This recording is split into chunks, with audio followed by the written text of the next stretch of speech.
I knew something was wrong the moment I pulled into the parking lot of Riverside Meadows and saw the crowd gathered near the storage units. My stomach dropped when I realized they were standing right in front of mine. My name is Yuri Hendricks, and I had been living in this Phoenix, Arizona HOA community for 3 years. It was one of those sprawling developments with identical beige houses, perfectly manicured lawns, and an endless list of rules that seemed to multiply every month. I worked as a freelance software developer, which meant I kept a lot of expensive equipment, old computers, and client project materials. My 2-bedroom townhouse didn't have enough space, so I rented one of the private storage units the community offered to residents. It cost me an extra $150 a month, but it was worth it to keep my vintage motorcycle, camping gear, and thousands of dollars worth of electronics safe and secure. I parked my truck and walked quickly toward Unit 17, my heart hammering. The small crowd parted, and that was when I saw it. My lock was gone. Not just unlocked or broken, completely gone. The metal door hung slightly ajar, and when I yanked it open, my worst fear was confirmed. Everything was gone. The motorcycle I had spent 2 years restoring, the camping equipment I had accumulated over a decade, my backup servers containing client data, boxes of old family photos, my father's tools he had left me before he passed, all of it. Gone. The unit was completely empty except for some old cardboard scraps on the concrete floor. What the hell happened here? I shouted to no one in particular. An elderly man I recognized from the community pool shook his head. HOA came through yesterday with bolt cutters. They were cutting locks on units they said were delinquent. Delinquent. I pay my bills on time every single month. You should talk to Brenda, a woman offered, backing away slightly from my anger. She's the one who ordered it. Brenda Pemberton. Of course it was Brenda. The 47-year-old HOA president had been a thorn in my side since I moved in. She had fined me for leaving my trash cans visible from the street for more than 12 hours, written me up for having the wrong shade of white on my window trim, and once threatened legal action because I had parked my truck in my own driveway instead of the garage. She was the textbook definition of a Karen, with her short blonde bob, designer athleisure wear, and perpetual scowl whenever she patrolled the neighborhood looking for violations. I pulled out my phone and called the HOA office. It rang 6 times before someone picked up. Riverside Meadows HOA, this is Melissa speaking. This is Yuri Hendricks from 1742 Sagebrush Lane. Someone cut the lock on my storage unit and everything inside is gone. I need to speak with Brenda immediately. Oh, there was a pause. I'll transfer you to her office. The hold music was some generic instrumental that did nothing to calm my rage. After what felt like an eternity, Brenda's nasal voice came through the speaker. Mr. Hendricks, I assume you're calling about the storage situation. Brenda, someone broke into my unit and stole everything I own. That's not a situation, that's a crime. Actually, Mr. Hendricks, you were 3 months delinquent on your storage rental fees. According to our bylaws, Section 12.4, subsection B, the HOA has the right to reclaim any units with outstanding balances exceeding 60 days. We sent multiple notices. I never received any notices and I'm not delinquent. I have automatic payments set up. Check your records. Our records show the last payment we received was in January. It's now May 30th. That's impossible. I can pull up my bank statements right now and prove it. Mr. Hendricks, even if there was some sort of clerical error, the unit has already been cleared out. The contents were disposed of according to our standard procedures. My blood ran cold. Disposed of? You're telling me you threw away thousands of dollars worth of my property? The bylaws are quite clear. Items in delinquent units become property of the HOA after proper notice has been given. Now, if you'd like to dispute the charges, you're welcome to submit a formal complaint to the board, but that process typically takes 6 to 8 weeks for review. Brenda, I want my things back, and I want them back now. Where did you take everything? I'm afraid that information is confidential. Have a nice day, Mr. Hendricks. She hung up. I stood there staring at my phone, shaking with anger. This couldn't be happening. I immediately opened my banking app and pulled up my transaction history. There they were, clear as day. Monthly payments of $150 to Riverside Meadows HOA, including one from just 3 weeks ago on May 10th. Every single month like clockwork, going back years. I took screenshots of everything and stormed toward the HOA office, which was located in the community center building near the main entrance. The Arizona sun beat down mercilessly, and sweat soaked through my shirt by the time I yanked open the glass door.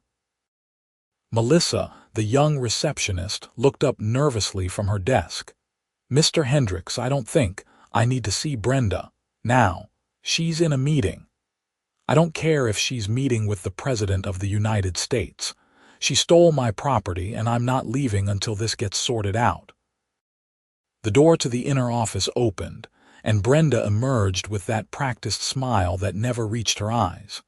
She was wearing a white tennis skirt and a pink polo shirt, her hair perfectly styled despite the heat. Mr. Hendricks, I told you the proper procedure is to submit a written complaint. I held up my phone, showing her the bank statements. Here's proof that I've paid every single month. Your records are wrong, and you had no legal right to touch my storage unit. She barely glanced at the screen. Bank records can be fabricated. Our internal accounting system is what we rely on for official business. Unless you can provide receipts directly from the HOA confirming payment, there's nothing I can do. You're the one who processes the payments. How am I supposed to have receipts from you when you're the one not recording them properly? Lower your voice, Mr. Hendricks, or I'll have to call security. Call them. Call the police too while you're at it, because what you did is theft. Her smile turned icy. What we did was enforce the bylaws that you agreed to when you purchased your property here. If you have a problem with that, take it up with a lawyer. But I should warn you, the HOA has substantial legal resources, and we don't take kindly to frivolous lawsuits. We've bankrupted homeowners before over less. It was a threat, plain and simple. I had heard stories about HOAs dragging homeowners through years of expensive litigation over minor violations, racking up legal fees that dwarfed the original dispute. They were counting on me being too scared or too broke to fight back, but they had taken my father's tools, the last tangible connection I had to him, and they had taken client data that could ruin my professional reputation if it got out that I had lost it. This wasn't just about money anymore. I'll be back with a lawyer, I said, turning to leave. You do that, Brenda called after me. And while you're at it, make sure your lawn is mowed by Friday, or that'll be another violation. I drove straight home and immediately called my insurance company. After 20 minutes on hold, I was told that my homeowner's policy didn't cover items stored in a separate rental unit, and since I hadn't purchased additional storage insurance, I was out of luck. The agent suggested I file a police report for the theft. That was exactly what I planned to do. The Phoenix Police Department non-emergency line put me through to an officer who listened to my story and sounded sympathetic, but not particularly hopeful. So the HOA cut the lock on a unit they claim was delinquent, but you have proof of payment, Officer Martinez confirmed. Yes, every month for 3 years. And they removed all the contents, everything. probably $15,000 to $20,000 worth of property, including irreplaceable personal items. Have you tried resolving this with the HOA board directly? The president told me to sue them if I don't like it. He sighed. Look, Mr. Hendricks, this is technically a civil matter. It's a contract dispute between you and the HOA. We can take a report, but we're not going to arrest anyone over this. Your best bet is to get a lawyer and file a lawsuit. Even though they literally broke into my storage unit and took everything. They claim they had the legal right to do so under the bylaws. Whether that's true or not is something a judge needs to decide. I can send an officer out to take a formal report if you want, but honestly, it's probably not going to lead anywhere criminally. I thanked him and hung up, frustrated but not surprised. I spent the next hour calling every lawyer in Phoenix who dealt with HOA disputes. Most of them were booked solid, and the ones who could see me quoted retainer fees starting at $5,000. One attorney, a woman named Patricia Chen, agreed to a free consultation the following morning. That night, I couldn't sleep. I kept thinking about my father's old Craftsman tool set, the one he had used to teach me how to fix cars when I was a kid.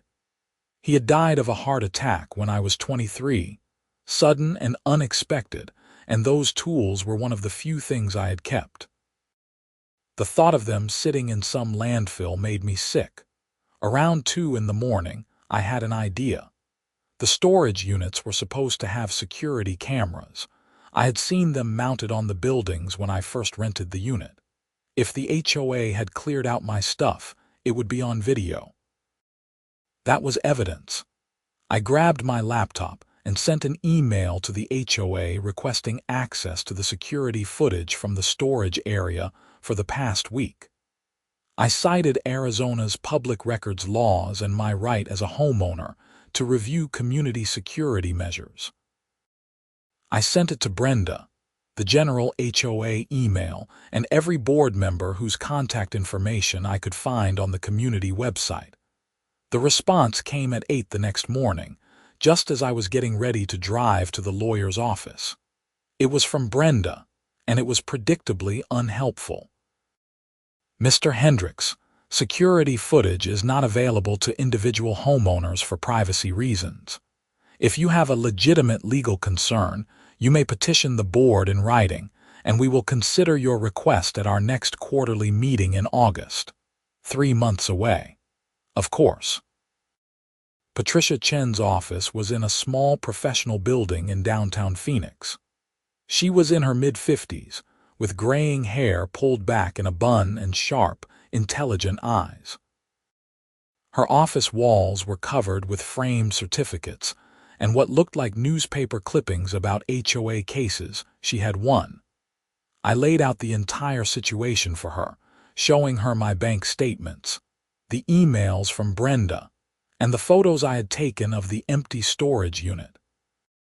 She listened carefully, taking notes, and when I finished, she leaned back in her chair. Mr. Hendricks, I'm going to be straight with you. You have a strong case for wrongful conversion of property and possibly for violations of Arizona's HOA statutes regarding proper notice and due process. But fighting an HOA is expensive and time-consuming. They have deep pockets because they're funded by everyone's dues and they can drag cases out for years. I don't care how long it takes.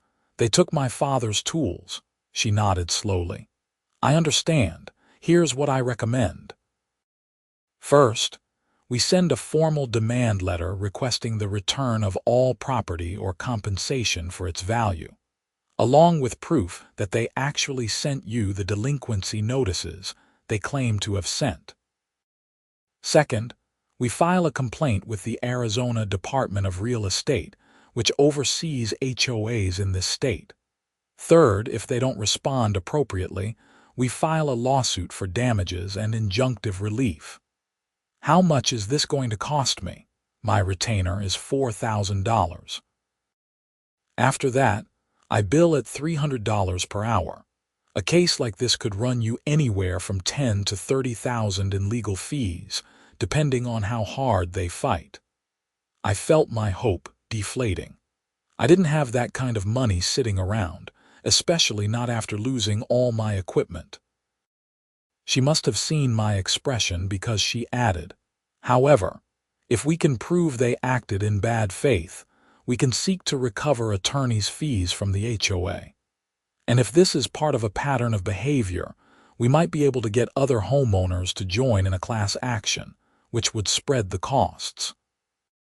"Let me think about it," I said. "Don't think too long.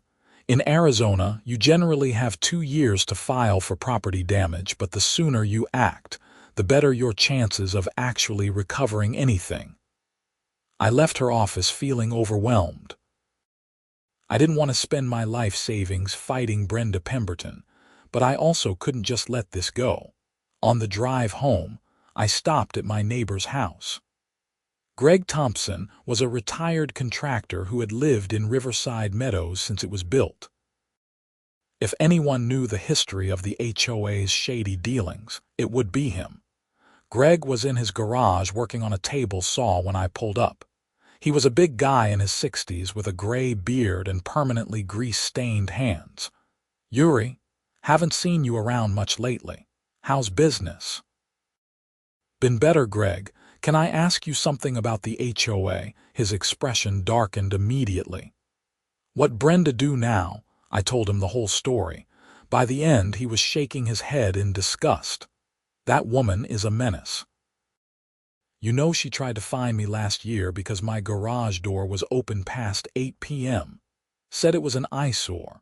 I was working on a project. Has she ever done anything like this before? Cutting locks, taking people's property? Not that I know of, but she's only been president for 2 years. Before that, it was a guy named Carl who was actually reasonable. Brenda ran against him on a platform of restoring property values and strict enforcement. She won by like 30 votes. You know anyone else who's had problems with her? Oh, dozens of people. There's a Facebook group, actually, private, for residents who are fed up with the board. I can get you added if you want. Please." That evening, Greg sent me the link to the Facebook group, which was called Riverside Meadows Homeowners for Accountability. It had over 200 members, nearly a quarter of the community. I scrolled through the posts and felt a sinking sense of familiarity, fine after fine for trivial violations. Threats of liens for late payment of questionable fees. Selective enforcement of rules depending on whether Brenda liked you or not. One woman had been fined $500 because her daughter drew a hopscotch court on the driveway with washable chalk. Another homeowner had been hit with legal fees after the HOA sued him for painting his front door navy blue instead of the approved shade of blue. But nothing as brazen as cutting locks and removing property. I created a post explaining what had happened to me and asking if anyone else had experienced similar issues with the storage units. Within an hour, I had 15 comments. 3 other people said they had received delinquency notices for storage units despite having proof of payment. 2 said they had paid the disputed amounts just to avoid trouble. One person, a woman named Susan, said her unit had been cleared out 6 months ago and she had just given up fighting it. I sent Susan a private message and she called me within minutes.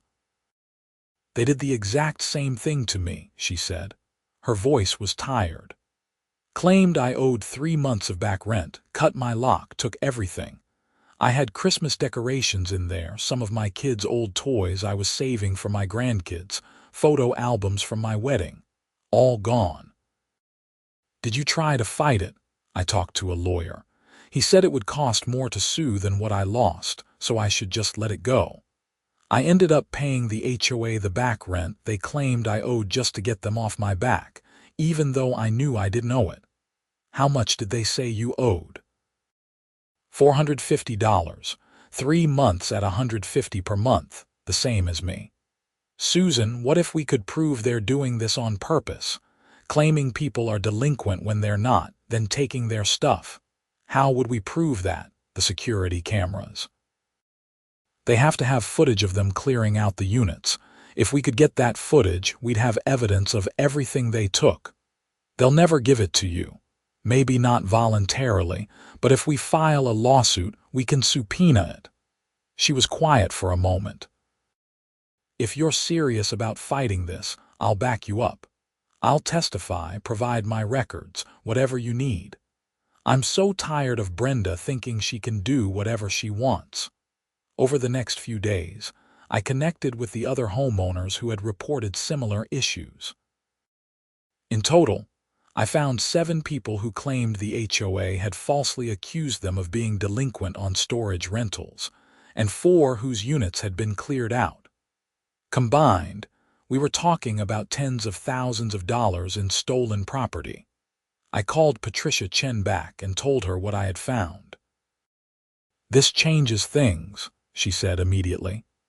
"If we can show a pattern of fraudulent billing and theft, this isn't just a contract dispute anymore. This could be criminal fraud. Have you gone back to the police?" They said it was a civil matter. It was a civil matter when it was just you and a potential bookkeeping error.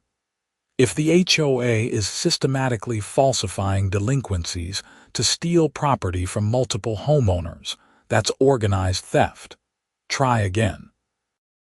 I called the police department and managed to get connected to a detective in the fraud unit, Detective Sarah Kowalski. I explained the situation, including the multiple victims I had identified. "How many people are we talking about?" she asked.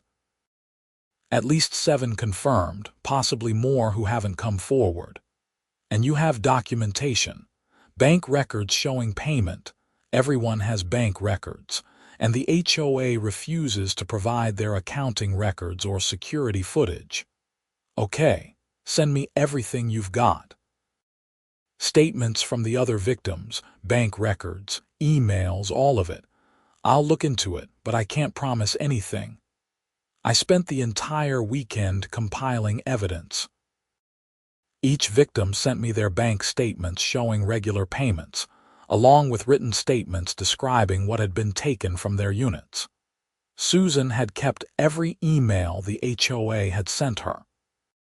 Another victim, a man named David, had actually recorded a phone conversation with Brenda where she admitted they had thrown his belongings in a dumpster.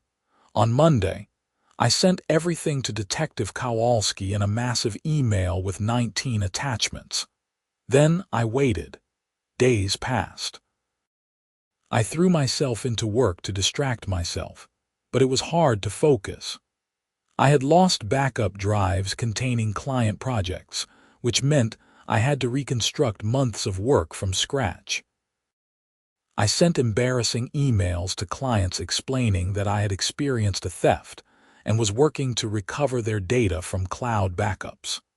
Most were understanding, but one terminated our contract on the spot. I also started receiving notices from the HOA.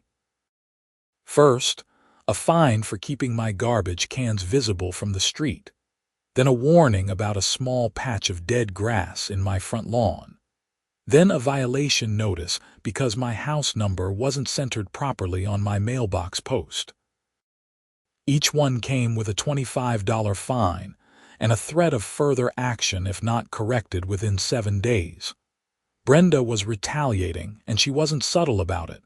On Thursday, Detective Kowalski called. "Mr. Hendricks, I've reviewed the materials you sent. I have to say, this is pretty concerning. I'd like to come out and talk to you in person, and I want to see the storage units and the HOA office. Are you available tomorrow?" "Absolutely." She arrived the next afternoon driving an unmarked sedan, dressed in business casual clothes rather than a uniform. She was younger than I expected, probably in her early 30s, with dark hair pulled into a ponytail and an air of no-nonsense competence. I met her at the storage units and showed her where mine had been located, pointing out the security cameras mounted on the corner of the building. "Those work?" she asked. As far as I know, the HOA uses them for security. She took photos of everything, including the cameras, the empty unit, and the area around it. Then we walked to the HOA office. Melissa's eyes went wide when Detective Kowalski showed her badge and introduced herself. "I need to speak with Brenda Pemberton and review some records," the detective said. "She's not here right now. She's showing a property." "When will she be back?" Probably not until Monday. She has showings all weekend." Brenda was also a real estate agent, which explained her flexible schedule and apparent lack of concern about being sued. "I need to see the accounting records for the storage unit rentals, going back 1 year. And I need access to your security footage for the storage area, specifically from the last 3 months. Melissa looked panicked. "I don't have access to that stuff. Brenda keeps all the financial records, and the security system is managed by an outside company." "What company?" I think it's called Secure Watch, but Brenda has the login information." Detective Kowalski handed Melissa a business card. "Have Brenda call me immediately when she returns. This is a police investigation, and failure to cooperate could result in obstruction charges." We left the office, and I noticed Melissa was already on her phone, presumably calling Brenda in a panic.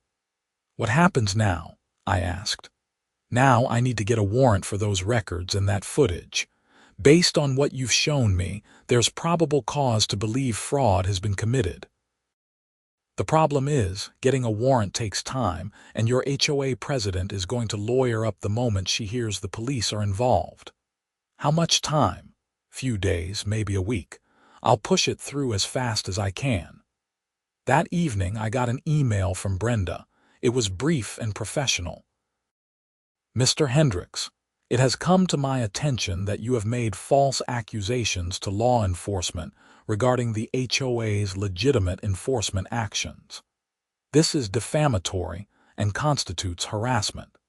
Please be advised that the HOA is prepared to take legal action to protect its reputation. Additionally, you currently have multiple outstanding violations that must be remedied immediately to avoid further fines and potential lien action."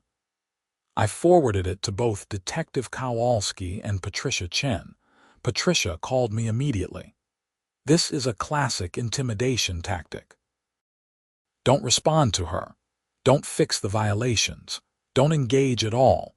Let me handle any communication from this point forward." Can she really put a lien on my house over garbage cans being visible? Technically, if the violations go unpaid, they can eventually file a lien. But that process takes months and has to go through proper channels. She's trying to scare you into backing down. Don't let her. Over the weekend, I got messages from several other homeowners in the Facebook group.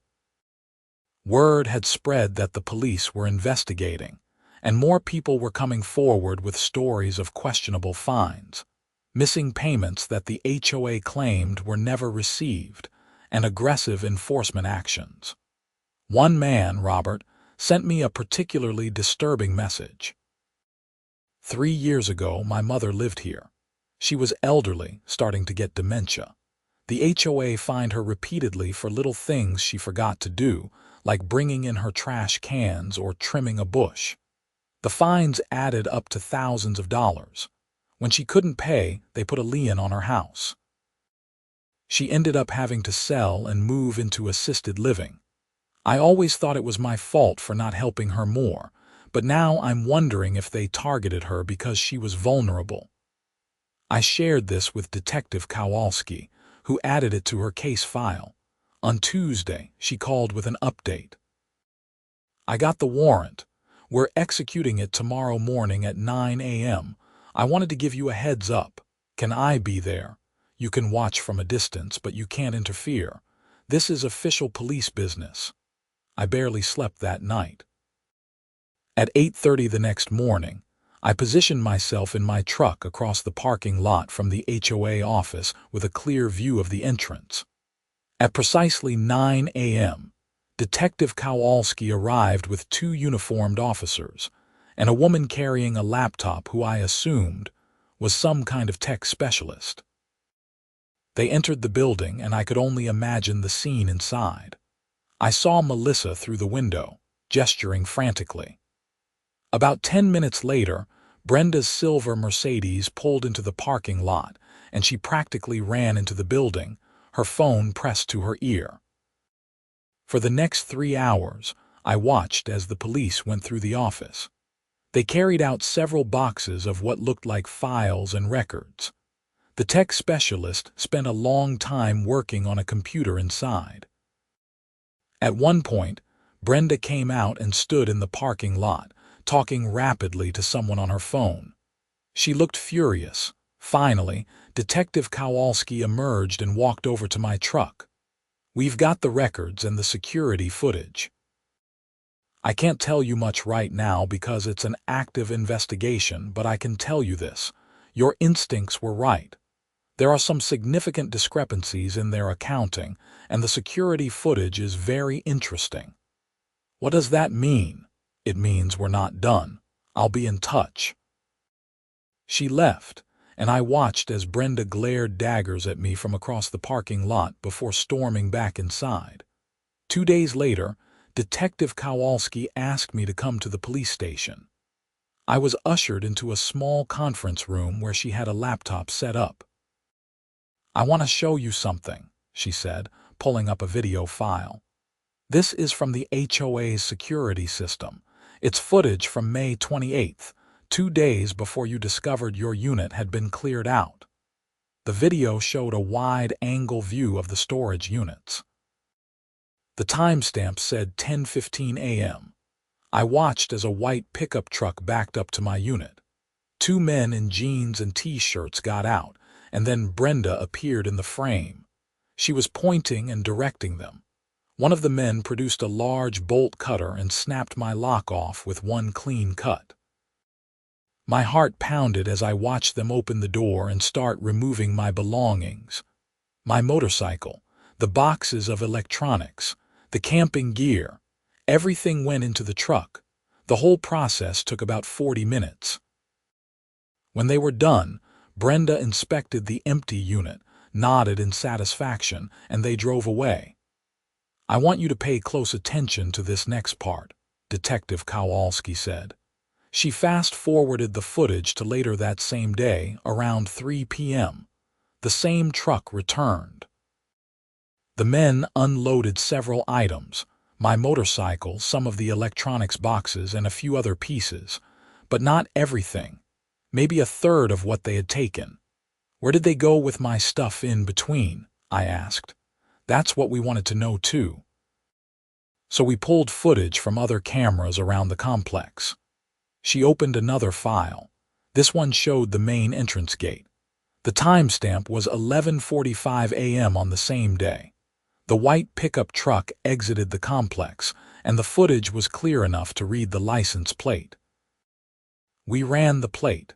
The truck is registered to a company called Desert Resale LLC. It's a second-hand goods store in Mesa. We paid them a visit yesterday. She pulled up photos on her phone, my camping gear, my electronics, some of my father's tools, all sitting on shelves in a resale shop with price tags on them. I felt like I had been punched in the stomach. They sold my stuff, some of it. The shop owner was very cooperative once we explained we were investigating theft. He provided receipts showing that Brenda Pemberton, acting on behalf of Desert Resale LLC, had sold them the items. He had no idea they were stolen. Desert Resale LLC. Does Brenda own that company? Her husband does, at least on paper. We're still unraveling the business structure, but it appears to be a shell company created specifically for this purpose. So they were stealing people's belongings and selling them for profit. That's what it looks like, and it gets worse. We've gone through the HOA's accounting records. There's a pattern going back almost 2 years. They would mark certain accounts as delinquent in their system, even when payments were being received. The payments would be deposited, but they'd be coded as miscellaneous income instead of being applied to the account. Then they'd clear out the storage units and either sell the contents or keep them. How many people did they do this to? We've identified at least 15 victims so far. We're still going through the records. Can you arrest her? We're building a case. Theft, fraud, possibly racketeering if we can prove this was an ongoing criminal enterprise. But we need to make sure everything is airtight. A good defense attorney will argue she believed she was acting within the HOA's legal authority, that it was all a big misunderstanding. We need to prove intent. The fact that she was selling the stuff through her husband's company seems like pretty clear intent. I agree. Give us a few more days. I left the police station feeling a mixture of vindication and rage. Brenda had been running a scam, stealing from the very people who paid her salary through their HOA dues, and she had almost gotten away with it. That evening, the story broke. A local news reporter somehow got wind of the investigation and ran a piece titled HOA President Accused of Theft Scheme. It didn't name Brenda specifically because she hadn't been charged yet, but anyone in Riverside Meadows would know exactly who they were talking about. My phone blew up with messages from neighbors. The Facebook group erupted with hundreds of comments. People were sharing their own stories of suspicious finds and missing items. The news picked up on the social media activity and ran a follow-up story. By the weekend, there were news vans parked outside the Riverside Meadows entrance. Reporters were interviewing homeowners. Someone created a petition demanding Brenda's resignation, and it got over 300 signatures in 24 hours. On Monday morning, Detective Kowalski called. "We're making arrests today. I thought you'd want to know. Plural, arrests. Brenda Pemberton and her husband, Michael. We've charged them both with organized fraud, theft, and money laundering. The district attorney might add more charges later. Can you come down to the station this afternoon? We need you to formally identify your property that we recovered from the resale shop." I was there by 2 p.m. They had laid out everything they had recovered on a long table in an evidence room. My camping stove, 3 of my hard drives, a box of camera equipment, and my father's socket wrench set. It wasn't everything, but seeing those tools again made my throat tight. "We're still working on recovering more items," Detective Kowalski explained. "Some things were sold before we got there, but we're tracking down the buyers. You'll get back whatever we can find." "What about the motorcycle?" "Still looking for that one. It wasn't at the shop." I signed forms identifying and claiming my property. As I was leaving, I saw Brenda being led through the station in handcuffs. She looked smaller somehow, diminished. When she saw me, her face twisted with hatred. "This is your fault," she screamed. "You've ruined everything. We were trying to maintain property values, and you keep moving," the officer escorting her said firmly, guiding her away. The next few weeks were a whirlwind. The HOA board held an emergency meeting and voted unanimously to remove Brenda from all positions. Her husband was also banned from the community. The board hired a forensic accountant to go through the books and figure out exactly how much money had been stolen. The number was staggering. Over the course of 2 years, Brenda and her husband had embezzled nearly $90,000 through the storage unit scheme, fraudulent fining, and other creative accounting tricks. Some of that money had been paid out to contractors for work that was never done. Some had been funneled through the resale shop. Some had simply disappeared into personal accounts. Patricia Chen filed a civil lawsuit on behalf of all the victims, seeking full restitution plus damages. The HOA's insurance carrier agreed to cover most of the losses rather than face a lengthy court battle. I received a settlement check, for $22,000, which covered the value of my stolen property plus compensation for the time and stress involved in fighting the case. More importantly, I got back most of my father's tools. The police never found the motorcycle, but they traced it to a buyer in Tucson who had purchased it in good faith. After some negotiation, the buyer agreed to sell it back to me for what he had paid, and the HOA insurance covered that cost too. The criminal case moved forward slowly, as these things do. Brenda and Michael both pled not guilty initially, but as the evidence mounted, their attorneys began discussing plea deals. I gave a victim impact statement to the prosecutor, describing the emotional toll of losing my father's tools and the violation I felt at having my property stolen by someone who was supposed to be serving the community. 8 months after the initial arrests, Brenda and Michael both accepted plea agreements. She was sentenced to 4 years in prison for organized fraud and theft. He got 3 years. They were also ordered to pay full restitution to all victims, though I doubted we'd ever see much of that money. Both of them had declared bankruptcy by that point. The HOA underwent a complete overhaul. New board members were elected. The bylaws were rewritten to include better oversight and transparency measures. A new management company was hired to handle day-to-day operations, with multiple people having access to financial records to prevent any one person from having too much control. I even got involved myself, joining the Architectural Review Committee to make sure the rules were enforced fairly and reasonably. It turned out that most of my neighbors were normal, decent people who just wanted to maintain a nice community without the tyranny we had experienced under Brenda's rule. About a year after everything started, I was working in my garage when Greg Thompson stopped by. "Hey, Yuri, you got a minute?" "Sure, what's up?" "I just wanted to say thank you for not backing down when Brenda tried to intimidate you. A lot of people would have just let it go, paid the fake fines, whatever. But you fought, and you exposed what she was doing. I think she would have kept stealing from us for years if you hadn't stood up." "I just wanted my dad's tools back," I said. "I know, but it was more than that. You reminded everyone that we don't have to accept abuse from people in positions of power, that we can fight back and win." He was right, though I hadn't thought of it that way. When Brenda first cut my lock and took my property, I had felt powerless. The system seemed designed to protect her and crush anyone who challenged it. The bylaws, the lawyers, the bureaucracy, all of it favored the HOA. But the truth was stronger than any of that. Once I had evidence, once I could prove what she had done, the whole facade crumbled. The police took it seriously.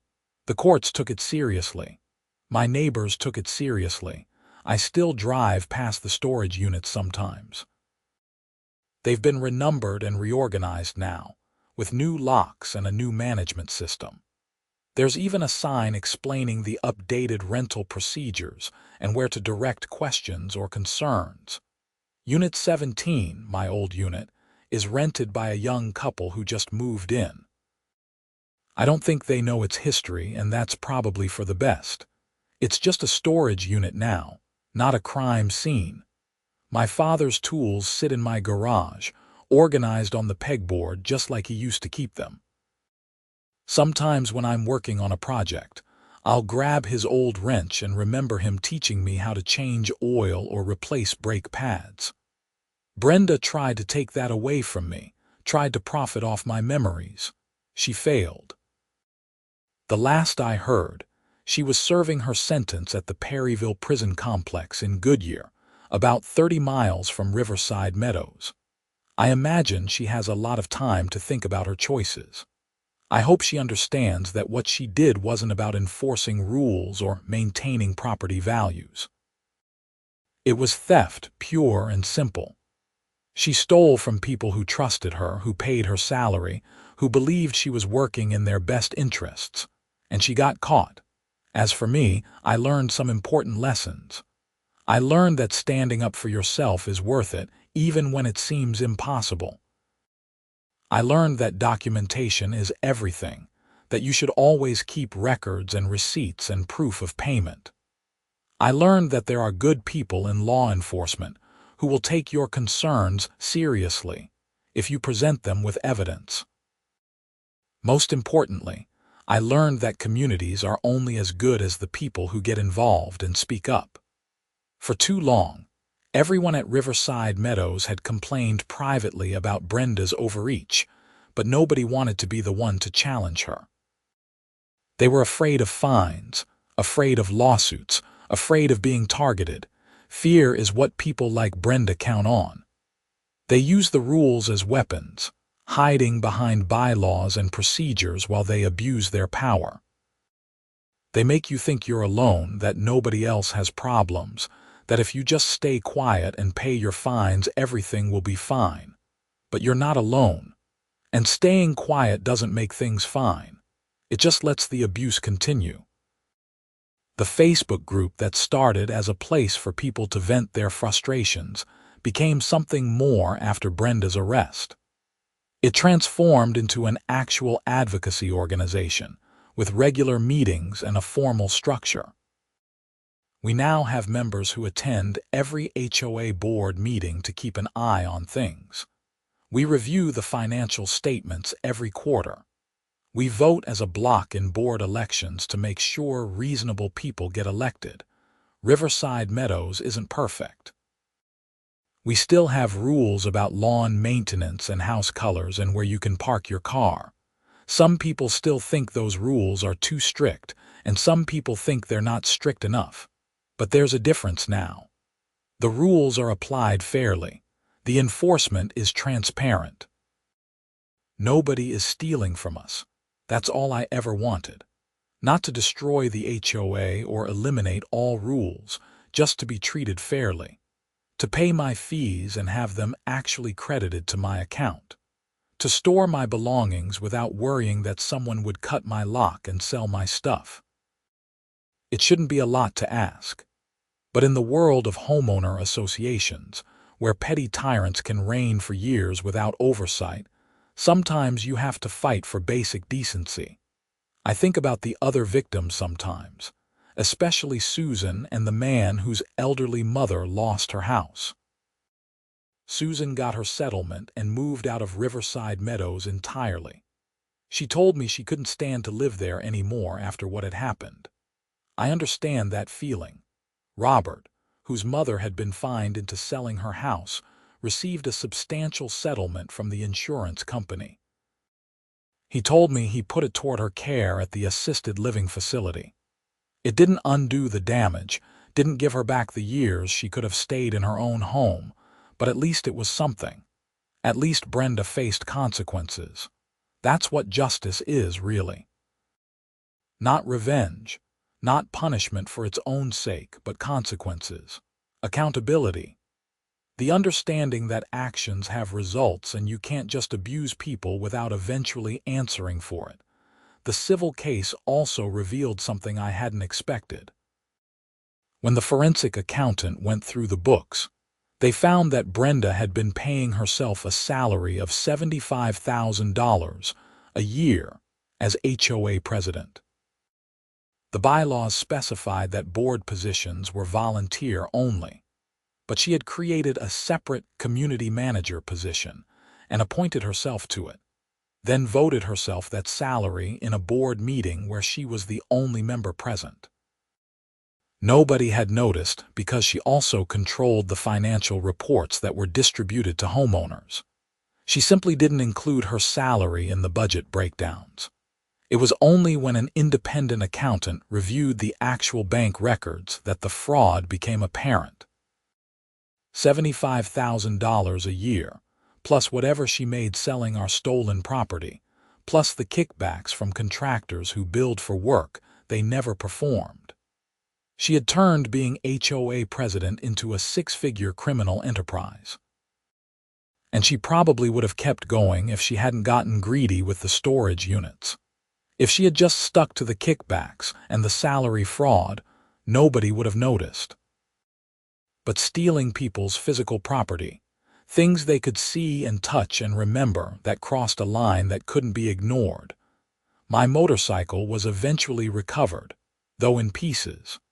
The buyer in Tucson had been in the process of stripping it for parts when the police tracked him down. I bought back what was left and spent 6 months rebuilding it again, essentially starting over from scratch. In a way, that was fitting. The restoration became a kind of therapy, a way to reclaim something Brenda had tried to take from me.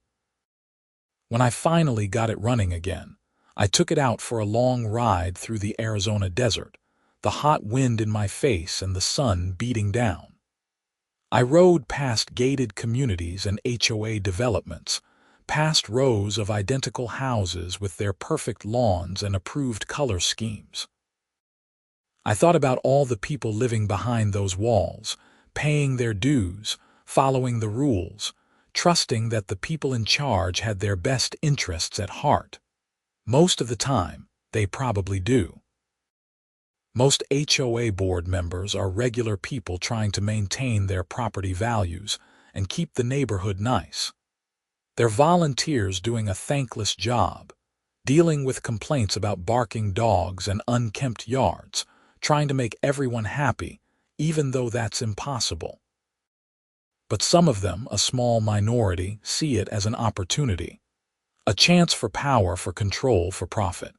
They hide behind the complexity of bylaws and the assumption that nobody will question their authority. They count on people being too busy, too tired, too intimidated to fight back. That's why what happened at Riverside Meadows matters. Not just because Brenda went to prison or because we got our property back, but because it showed that accountability is possible, that you can challenge authority and win if you're willing to do the work. The detective who investigated the case, Sarah Kowalski, ended up getting a commendation for her work on it. She told me later that the Riverside Meadows case had led to investigations of other HOAs in the Phoenix area. Apparently, Brenda's scheme wasn't unique. Other board members in other communities had been running similar operations, though perhaps not as brazenly. The Arizona legislature even passed a new law requiring HOAs to undergo annual independent audits and to make their financial records available to homeowners on request. It was nicknamed Brenda's Law by the local media, though the official name was something boring and technical. I like to think my father would be proud of how I handled all of this. He was a practical man, a problem solver. When something was broken, you fixed it. When someone wronged you, you stood up for yourself. When you saw injustice, you didn't look away. He taught me those lessons working on cars in our driveway when I was a kid. He'd show me how an engine worked, how each part connected to the others, how you had to understand the whole system to fix any one piece. It's all about cause and effect, he'd say. You have to trace the problem back to its source. That's what I did with Brenda. I traced the problem back to its source. The missing property, the false delinquency claims, the security footage, the resale shop, the shell company. Each piece connected to the others, forming a complete picture of fraud. And once I understood the system, I knew how to break it. Sometimes late at night, I still think about that moment when I first opened my storage unit and saw it was empty. The shock, the disbelief, the anger. I think about how close I came to just accepting it, to believing Brenda when she said I was delinquent, to paying the fake fees and moving on with my life. A lot of people did exactly that. They paid rather than fight, and I don't blame them. Fighting is exhausting. It costs money and time and emotional energy. The system is designed to make fighting harder than surrendering, but surrendering has a cost too. It's not measured in dollars or hours. It's measured in dignity, in self-respect, in the knowledge that you stood up for what was right even when it was hard. I'm glad I fought. I'm glad I spent those sleepless nights compiling evidence and those long days meeting with lawyers and police. I'm glad I put myself through the stress and uncertainty because the alternative was letting Brenda win. And Brenda doesn't get to win. The Riverside Meadows community is different now. People are engaged. They ask questions. They read the bylaws and attend the meetings and hold the board accountable. There's a wariness that wasn't there before, a healthy skepticism about authority. That's probably a good thing. Trust should be earned, not automatically granted to anyone with a title. The board members now know they're being watched, that they have to justify their decisions, that they can't hide behind the complexity of HOA law. It's not perfect. We still have disputes about paint colors and yard ornaments and parking spaces. There's still a subset of residents who think every rule should be enforced to the letter, and another subset who think there should be no rules at all. Finding the balance is an ongoing process, but at least now it's a fair process. At least now the people in charge aren't literally stealing from us. I drove by the resale shop in Mesa once, out of morbid curiosity. It was closed, windows dark, a for lease sign hanging in the door. Desert Resale LLC had folded immediately after the arrests. The shop owner who had unknowingly bought stolen goods ended up losing his business because of the scandal. That was collateral damage from Brenda's greed. An innocent business owner who thought he was getting legitimate merchandise to resell. My neighbors who had their property stolen. The elderly woman who lost her house. All victims of one person's unchecked ambition and lack of conscience. The court-ordered restitution will probably never be fully paid. Brenda and Michael claimed they had no assets left after the legal fees and bankruptcy. Their house was sold to pay debts. Their cars were repossessed. They lost everything, just like they had taken everything from us. I suppose that's its own form of justice. These days, I keep my valuable items in my house or in a climate-controlled storage facility across town, one with no connection to any HOA. I pay a bit more, but it's worth it for the peace of mind. My current storage unit has cameras I can access from my phone, and the management company sends me a receipt for every payment. Trust, once broken, is hard to rebuild, but life goes on. I'm still living in Riverside Meadows, still working from home, still riding my motorcycle on weekends. The neighborhood is quiet and clean and safe. My neighbors are friendly. The pool is well maintained. The common areas are landscaped beautifully. All the things an HOA is supposed to provide, without the corruption and theft. Sometimes I see new residents moving in, young couples or retirees, excited about their new homes in this nice planned community. I want to warn them, to tell them the whole story, to make sure they know what happened here. But I don't want to scare them either. Instead, I invite them to join the Facebook group. I encourage them to read the bylaws. I mention that we have monthly homeowner meetings if they want to get involved. Most of them smile and nod and probably forget about it. They're busy with their lives, with their jobs and families and personal concerns. They trust that everything will be fine, that the people in charge are looking out for them, and maybe they're right. Maybe the reforms we put in place will hold. Maybe we've learned our lesson, and this community will never again fall under the control of someone like Brenda Pemberton. Or maybe, in 5 or 10 years, when the memory of this scandal has faded, someone else will see an opportunity. Someone else will realize that HOA board positions come with a lot of power and very little oversight. Someone else will start small, with minor abuse of authority, and gradually escalate. That's human nature. Power corrupts. It's an old story, repeated across history in every kind of organization. But it's also human nature to fight back, to resist, to demand accountability. That's the story I choose to focus on. Not Brenda's theft, but our response to it. Not the crime, but the justice that followed. Not the violation, but the recovery. I have my father's tools back. I have my motorcycle, rebuilt and running better than ever. I have a community that learned a hard lesson and came out stronger for it. And I have the satisfaction of knowing that when someone tried to steal from me, I didn't just accept it. I fought back. I gathered evidence. I called the police. I worked with lawyers and investigators and other victims. I refused to be intimidated. I won. That's worth more than any settlement check or recovered property. It's worth more than the time and stress and sleepless nights. It's the knowledge that I stood up for myself, and for others that I made a difference, that because of my actions, Brenda Pemberton is in prison instead of still running her scam.